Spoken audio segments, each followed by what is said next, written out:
বাংলাদেশ বিমান বাহিনীর জন্য লালমনিরহাটে নির্মাণ করা হচ্ছে এশিয়া মহাদেশের দ্বিতীয় বৃহত্তম বিমান ঘাঁটি। এই বিমান ঘাঁটি ভারতের শিলিগুড়ি করিডোর থেকে মাত্র 12 কিলোমিটার দূরত্বে।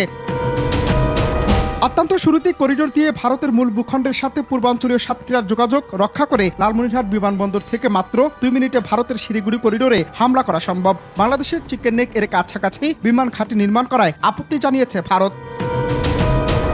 ভারত তাদের মূল ভূখণ্ডের সাথে পূর্বাঞ্চলীয় 7 রাজ্যের যোগাযোগ রক্ষা করে। লালমনিরহাটের বিশাল এই বিমান ঘাঁটির ইতিহাস আজ থেকে প্রায় 100 বছরের পুরনো। 1931 সালে ব্রিটিশ সরকার এই অঞ্চলে বিমান ঘাঁটি নির্মাণ করে। শুধু তাই নয়, দ্বিতীয় বিশ্বযুদ্ধ চলাকালীন বিমান ঘাঁটি ছিল মৃত্যু বাহিনীর একমাত্র ভরসা। পরবর্তীতে 1947 সালে এই বিমান ঘাঁটির কার্যক্রম বন্ধ হয়ে যায়। দেশ স্বাধীন হওয়ার পর 1972 সালে বাংলাদেশ বিমান বাহিনীর হেডকোয়ার্টার স্থাপন করার সিদ্ধান্ত নেয় লালমনিরহাটের বিমান ঘাঁটিতে। কিন্তু শেষ পর্যন্ত ভারতের আপত্তির কারণে লালমনিরহাটে বিমান ঘাঁটি স্থাপনের জন্য কাজ বন্ধ করা হয়। এরপর থেকে পরিত্যক্ত অবস্থায় আছে সে বিমান ঘাঁটি।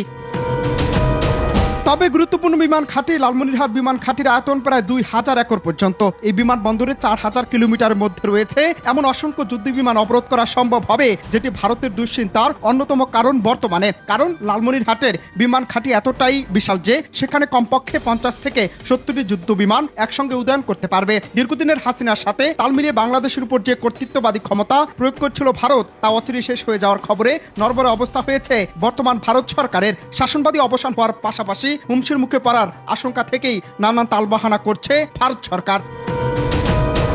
এখন বিষয় হচ্ছে, কয়েকদিন ধরেই নানান তালবাহানা করে যাচ্ছে ভারত। কয়েক দফায় বাংলাদেশের পতাকাকে অবমাননা, ভিসা প্রসেসিং বন্ধ, চিকিৎসা সেবা না দেওয়ার ঘোষণা, রপ্তানি বন্ধ সহ একাধিক বিষয় সামনে এনে বাংলাদেশের চরম বিতর্কে ভারত সরকার। টানাপোড়া লেগে যাচ্ছে পররাষ্ট্রনীতি আর বন্ধুত্বপূর্ণ সম্পর্কেও। আমরা একটি সিদ্ধান্ত নিয়ে বিজ্ঞপ্তি জারি করেছি যে আমরা আজ থেকে অনির্দিষ্টকালের জন্য কোনো রকম বাংলাদেশি পেশেন্টকে অ্যাডমিট অথবা কোনো রকম মেডিকেল পরিষেবা দেব না। আবার এই বিশাল বিমান ঘাঁটি ভারতের চিকেন নেকের খুব কাছাকাছি অবস্থান হলে বহু গুণের কারণে ভারত অ্যাটিলারি দিয়ে বিমান ঘাঁটি ধ্বংস করতে পারবে না। কারণ লালমনিরহাটের সীমান্তের ওপারে তিস্তা নদীর অববাহিকা ঘন ঘন জঙ্গলে ঘেরাও, এজন্য সেখানে স্থলপথে সেনা মুভমেন্ট করা অত্যন্ত কঠিন। অপরদিকে বাংলাদেশ বিমান বাহিনী এই ঘাটে ব্যবহার করে মাত্র কয়েক মিনিটের মধ্যেই শিলিগুড়ি করিডোর ধ্বংস করে দিতে পারে।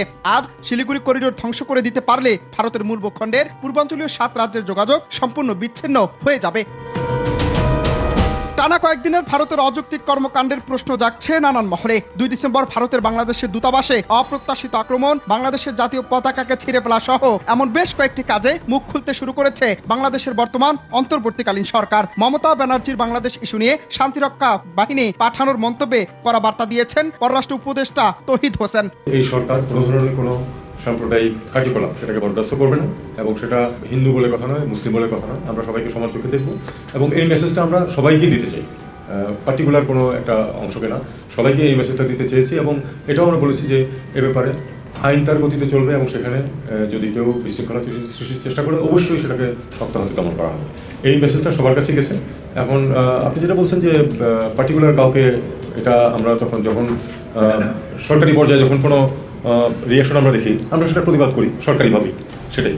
আর বাকিটুকু আমরা ইন জেনারেল টার্মসে আজকে কথাবার্তা বলছি। আমরা তো কোনো কাউকে দোষারোপ করার জন্য আসে, আমরা শুধু আমাদের অবস্থানটাকে শক্তভাবে উল্লেখ করার জন্য এসেছি। আবার ভারতের এমন কর্মকাণ্ড হঠাৎ করে বৃদ্ধি, তাও আবার ছাত্র জনতার গণঅভ্যুত্থানে হাসিনা সরকারের পতন হওয়ার পর। অনেকে মনে করছেন হাসিনা সরকারের পতনে বাংলাদেশের শাসনবাদী হারিয়েই এমন নড়বড়ে কার্যক্রম করছে ভারত। আবার নানান মহলে প্রশ্ন উঠেছে, পরিকল্পনা করেই শেখ হাসিনা ফাঁদ পেতেছে দেশে অরাজকতা তৈরি করার জন্য, যেন দেশের মানুষ শেখ হাসিনার 16 বছরের স্বৈরাচারী কর্মকাণ্ড থেকে ভিন্ন খাতে মনোযোগ দেয়। তবে শেখ হাসিনার তৈরি ফাঁদে কি বর্তমান সরকার পা দেবে, নাকি কঠিন কৌশলে প্রতিহত করবে তার চক্রান্ত?